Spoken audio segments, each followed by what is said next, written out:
بسم اللہ الرحمن الرحیم۔ اعوذ باللہ من الشیطان الرجیم۔ بسم اللہ الرحمن الرحیم۔ عزیز طلباء کرام، السلام علیکم ورحمۃ اللہ وبرکاتہ۔ امید ہے آپ سب خیر و عافیت سے ہوں گے۔ جواہر البلاغہ حصہ اول سبق نمبر 63، باب سوم مسند الیہ کی حالات و احوال کے بارے میں ہے۔ باب سوم میں جو بحث سوم ہے وہ اس بارے میں ہے کہ مسند الیہ پر آنے والے حالات و احوال میں سے ایک حالت یہ ہے کہ کبھی کبھار کلام میں مسند الیہ معرفہ لایا جاتا ہے۔ اس بحث کو کئی فصول میں تقسیم کیا گیا، جس میں فصل ثالث اس بارے میں تھی کہ کبھی کبھار کلام میں مسند الیہ اس میں اشارہ لایا جاتا ہے۔ الفصل الثالث فی تعریف المسند الیہ بالاشارہ۔ کبھی کبھار جملے میں کلام میں مسند الیہ اس میں اشارہ واقع ہوتا ہے۔ یہ بات یاد رکھیں کہ اس میں اشارہ بذات خود جملے کا رکن نہیں بن سکتا، نہ مسند بن سکتا ہے نہ مسند الیہ بن سکتا ہے، بلکہ اشارہ اپنے مشار الیہ کے ساتھ مل کر کلام میں یا مسند بنے گا یا مسند الیہ بنے گا۔ اسماء اشارات کئی سارے ہیں کلام عربی میں، مثلا ھذا ہے، ھذان ہے، اسی طرح ھؤلاء ہے، ھاتان ہے، ذالک ہے، تلک ہے، ذانک ہے، مثلا تانک ہے، اولئک ہے۔ یہ سب کے سب اسماء اشارہ میں آتے ہیں۔ اس میں اشارہ کو مسند الیہ کے طور پر تب ذکر کیا جاتا ہے کہ جب متکلم کے پاس اشارے کے علاوہ سامع کو سمجھانے کے لیے کوئی اور راستہ نہ ہو۔ جیسا کہ ہم نے علم میں پڑھا تھا کہ مسند الیہ کو علم تب لایا جائے، اصل یہ ہے کہ جب متکلم کے پاس اور کوئی راستہ نہ ہو سامع کو سمجھانے کے لیے۔ اسی طرح اس میں اشارہ میں بھی ہے کہ مسند الیہ کے طور پر اس میں اشارہ کو تب لایا جاتا ہے، اصل یہ ہے کہ جب متکلم کے پاس اشارے کے علاوہ سامع کو سمجھانے کے لیے کوئی اور راستہ نہ ہو۔ مثلا متکلم کو اس مشار الیہ کے نام یا صفت کا علم نہ ہو یا سامع کو نہ ہو تو وہاں اس میں اشارہ کو لایا جاتا ہے۔ ایک دفعہ ایسے ہوتا ہے کہ متکلم کو پتہ نہیں ہوتا کہ مثلا فرض کریں آپ دکان گئے، آپ چاہتے ہیں کہ وہاں سے کوئی چیز لے لے، لیکن جو چیز آپ لینا چاہتے ہیں آپ کو اس کا علم نہیں ہے کہ اس کا نام کیا ہے، یا فرض کریں وہ چیز جو اس دکان میں رکھی ہے آپ کو تو اس کا علم ہے لیکن دکاندار کو اس کے نام کا علم نہیں ہے اور نہ اس کی صفات کا علم ہے، تو آپ اس کی طرف اشارہ کرتے ہیں کہ مجھے یہ چیز دے دیں۔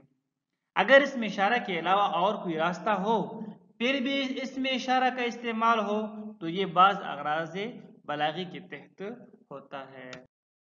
فصل ثالث کے بارے میں بقیہ گفتگو تو کل ہو چکی ہے، چند اغراض بلاغی رہتے ہیں جو آج بیان کریں گے۔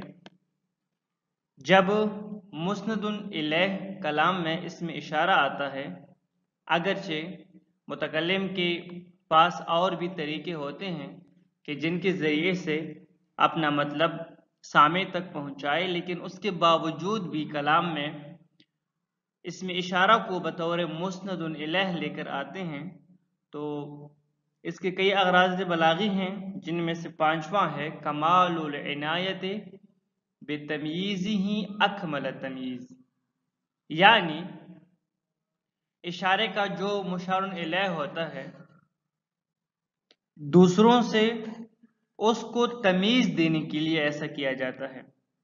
فقط تمیز نہیں بلکہ انتہا درجے کی تمیز، اپنے ممیز کو انتہا درجے کی تمیز دیتا ہے کہ دوسروں میں اور اس میں تو آسمان و زمین کا فرق ہے، مثلا انتہا درجہ حد درجے کی تمیز کہ دوسروں میں اور اس مشار الیہ میں تو انتہا درجے کا فرق ہے، یہ بتانے کے لیے۔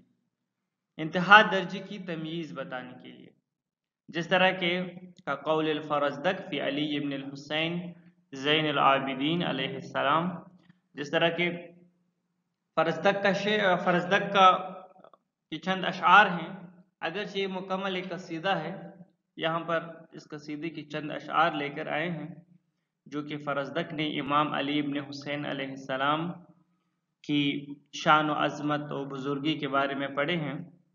واقعہ یہ تھا کہ بنی امیہ کا خلیفہ بادشاہ ہشام بن عبد الملک حج کرنے آئے تھے مکہ، خانہ کعبہ کی طواف کی، اس کے بعد کوشش کی کہ حجر اسود کو بوسہ دے اور آگے بڑھے، نوکر چاکر اور وزیر بھی اس کے ساتھ تھے، بہت کوشش کی، لیکن حاجیوں کا ہجوم اتنا تھا اور حاجی اس انداز سے طواف میں خدا کی عبادت میں مصروف تھے مسلمان کہ ان کا بادشاہ کی طرف توجہ ہی نہیں رہا، اور بادشاہ بھی مجبور ہو گیا کہ واپس ہو جائے، حجر اسود کا بوسہ نہ لے، یعنی بادشاہ ہجوم کی وجہ سے حجر اسود تک نہ پہنچ سکا۔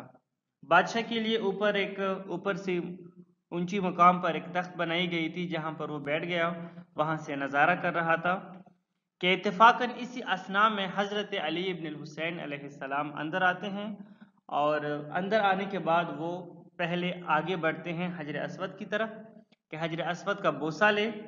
تو جیسے ہی وہ حجر اسود کی طرف بڑھ رہا تھا، دیکھا کہ لوگ اس عظیم شخصیت کی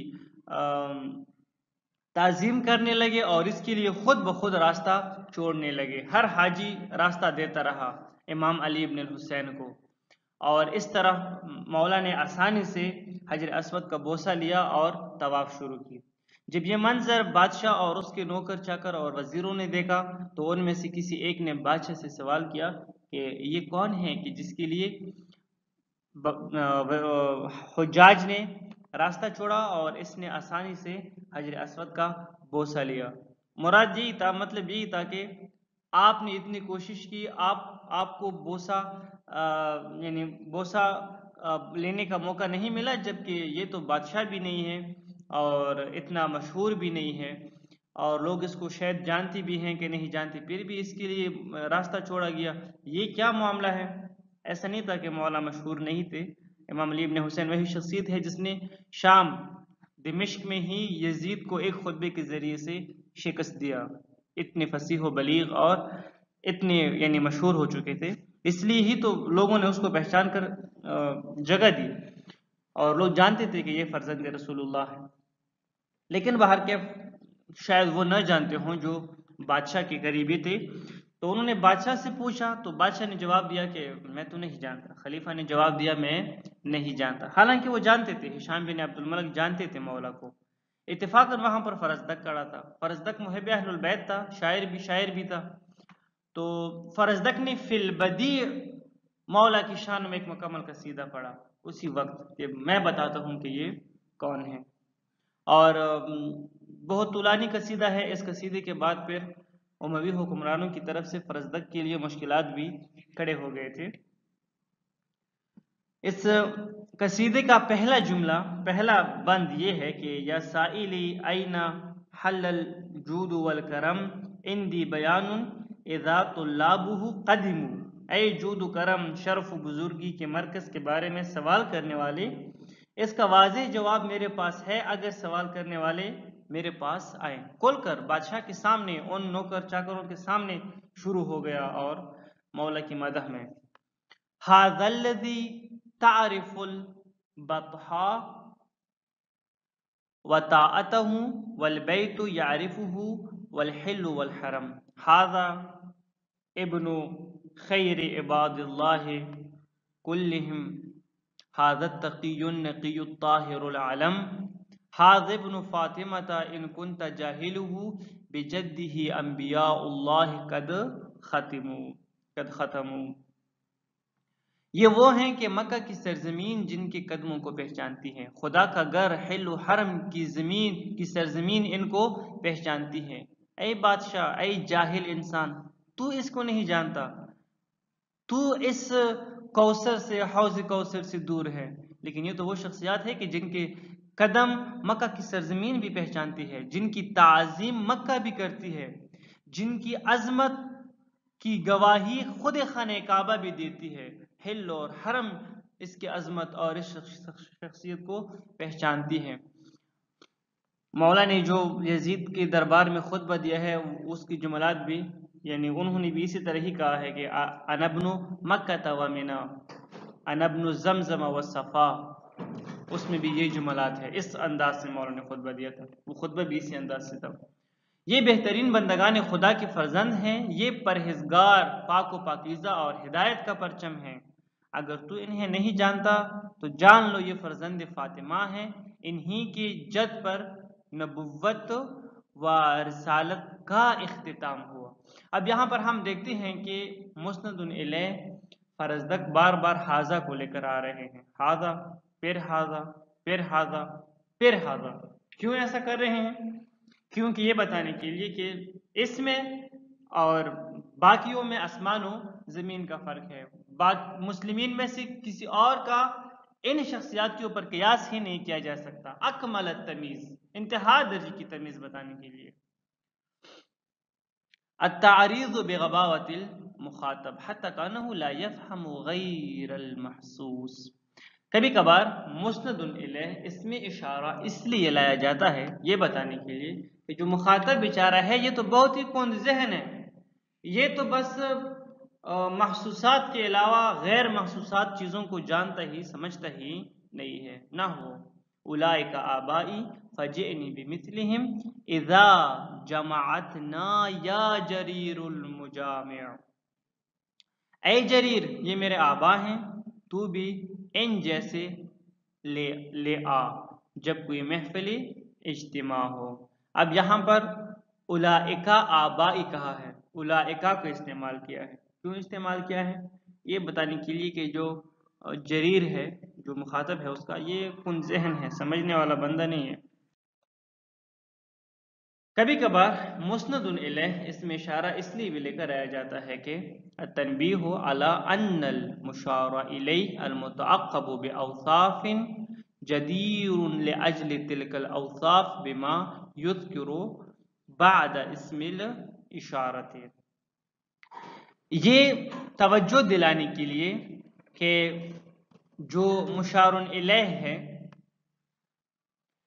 جس کی صفات بیان کی گئی ہیں، یہ جو بعد میں ثواب اور مثلا نعمات کا ذکر ہے، اجر کا ذکر ہے، یہ بھی اسی مشار الیہ کے ساتھ خاص ہے، کسی اور کے لیے نہیں ہے۔ یہ بتانے کے لیے بھی کبھی کبھار مسند الیہ کو اس میں اشارہ لایا جاتا ہے کہ اس اجر کا، ان نعمات کا مستحق فقط یہی مشار الیہ ہے کہ جن کے اوصاف بیان ہوئے ہیں۔ کقولہ تعالی، جس طرح کہ خداوند تبارک و تعالی کا فرمانا ہے اولئک علی ھدی من ربہم واولئک ھم المفلحون، سورۃ البقرہ آیت نمبر 5۔ یہی لوگ اپنے رب کی طرف سے ہدایت پر قائم ہیں اور یہی فلاح پانے والے ہیں۔ یہ دوبارہ یہاں پر آپ دیکھتے ہیں کہ اولئکہ لے کر آئے ہیں مسند الیہ۔ کیوں لے کر آئے ہیں؟ اس لیے لے کر آئے ہیں کلام میں تاکہ یہ بتائیں کہ ہم المفلحون، یعنی فلاح پانے والے جو ہیں وہ فقط یہی ہیں کہ جن کے اوصاف بیان کیے گئے ہیں، یعنی اس دنیا میں ہدایت پر ہے اور اس دنیا میں فلاح پانے والے ہیں، اور اس سے پہلے بھی انہی کے اوصاف بیان ہوتے آ رہے ہیں۔ فَإِنَّ اللَّهَ سُبْحَانَهُ ذَكَرَ الْمُتَّقِينَ وَأَوْصَافَهُم مِنَ الْإِيمَانِ بِالْغَيْبِ وَإِقَامَةِ الصَّلَاةِ وَغَيْرِهِمَا ثُمَّ أَتَى بِالْمُسْنَدِ إِلَيْهِ أُولَئِكَ اسم إشارة تنبيها على أن المشار إليهم جديرون من أجل تلك الخصال بأن يفوزوا بالهداية عاجلا والفلاح عاجلا۔ فرماتے ہیں کہ سب سے پہلے اللہ تعالیٰ نے متقین کے اوصاف کا بیان کیا ہے، متقین کے اوصاف بیان فرمائے ہیں ان سے پہلے کی جتنی بھی آیات ہیں، اس آیت سے پہلے 4 3 2 جو بھی آیات ہیں ان میں، کہ مثلا وہ ایسے لوگ ہیں کہ جو غیب پر ایمان رکھتے ہیں، نماز ادا کرتے ہیں، زکوٰۃ دیتے ہیں وغیرہ وغیرہ، اب اس کے بعد پھر اولئک لے کر آئے ہیں، یہاں پر بھی اولئک لے کر آئے ہیں اور یہاں پر بھی اولئک لے کر آئے ہیں۔ یہاں پر بھی اولئک اس لیے لے کر آئے ہیں کہ اس کے بعد یہ جو اجر ہے کہ اس دنیا میں وہ ہدایت پر ہیں، یہ بھی یہی لوگ ہیں، یہ بھی انہی کے ساتھ خاص ہے، اور پھر اولئک لے کر آئے ہیں، اس کے بعد پھر ایک نعمت کا اجر کا بیان کیا ہے، یہ بھی انہی لوگوں کے لیے ہے جن کی یہ صفات ہیں، بأن يفوز بالہدایت عاجلا والفلاح عاجلا، یعنی اس دنیا میں ہدایت پر ہے اور پھر آخرت میں فلاح پانے والے ہیں۔ وَكَثِيرًا مَا يُشَارُ إِلَى الْقَرِيبِ غَيْرُ الْمُشَاهِدِ بِإِشَارَةِ الْبَعِيدِ تَنْزِيلًا لِلْبُعْدِ عَنِ الْعِيَانِ مَنْزِلَةِ الْبُعْدِ عَنِ الْمَكَانِ۔ کبھی ایسا ہوتا ہے کہ ایک چیز ہوتی قریب ہے لیکن اس کو بعید فرض کیا جاتا ہے، مشار الیہ قریب ہے لیکن اس سے بعید فرض کیا جاتا ہے، اور پھر اشارہ بعیدہ کے ذریعے سے اس کے بارے میں گفتگو کی جاتی ہے۔ ایسا کیوں ہوتا ہے؟ اس کے مقام و منزلت کو سامنے رکھتے ہوئے، اس کے مقام و مرتبہ بتاتے ہوئے، نحو قولہ تعالی ذالک تعویل ما لم تستطع علیہ صبرا، سورۃ الکہف آیت نمبر 82۔ یہ ہے ان باتوں کی تعویل جن پر آپ صبر نہ کر سکے۔ ذالک تعویل، ذالکہ کہا ہے، ھذا نہیں کہا، کیوں؟ یہ بتانے کے لیے کہ جو تعویل تھی یعنی یہ جو تعویل تھی کہ جس پر آپ صبر نہ کر سکے، یہ مقام و منزلت یعنی معنوی طور پر آپ سے بعید تھی۔